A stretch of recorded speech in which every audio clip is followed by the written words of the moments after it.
crisis is one of the key topics being discussed here in Davos as well. Refugee crisis was, of course, discussed by John Kerry early this morning.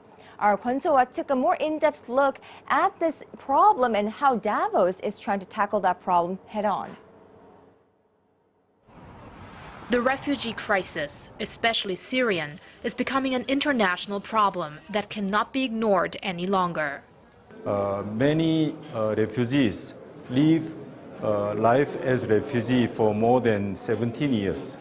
So addressing refugee crisis requires coordinated work of providing education, health services, helping them find the jobs, helping them maintain family, and helping them design long-term livelihood.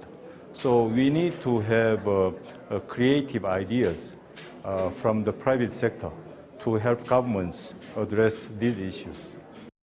A day in the life of a refugee, an experience session at the Davos Forum. Child trauma specialist Alexandra CHEN has been working with the forcibly dispatched in the Middle East, Africa, and Asia, and knows the struggles the refugees have endured. You know, you are homeless, you are documentless, you are rightless and often dignityless in a country that doesn't welcome you, that doesn't want you. And as a child, often you become then the target of abuse. But I think the hardest thing, and that something not everyone likes to talk about, is the sexual abuse. So I had a 13-year-old girl come up to me once and she said to me, "Miss, can you please teach me how not to get pregnant?" Because she had already decided herself that she would prostitute herself in order for her family to survive. Well, not only is it a huge problem that millions of children cannot go back to school, but it must also be a big challenge for teachers to teach those children that are traumatized.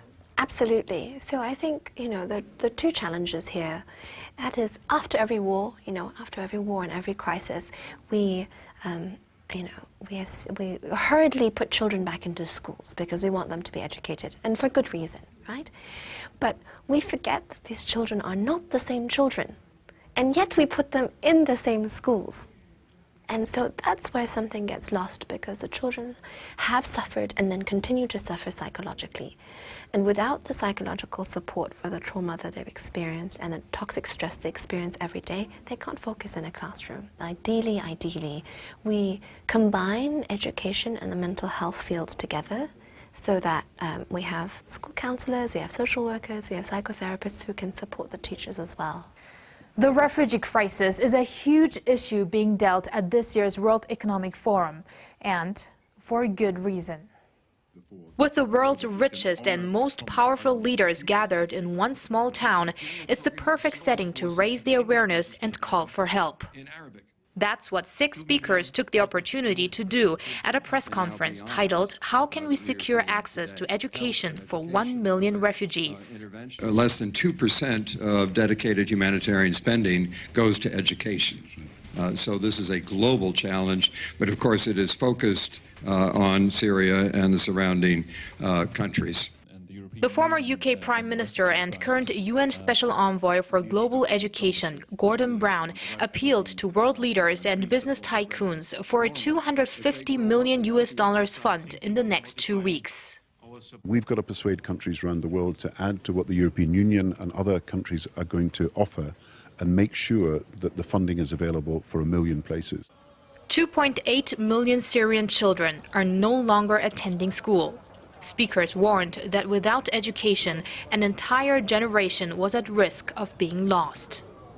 Kwon Soa, Arirang News, Davos.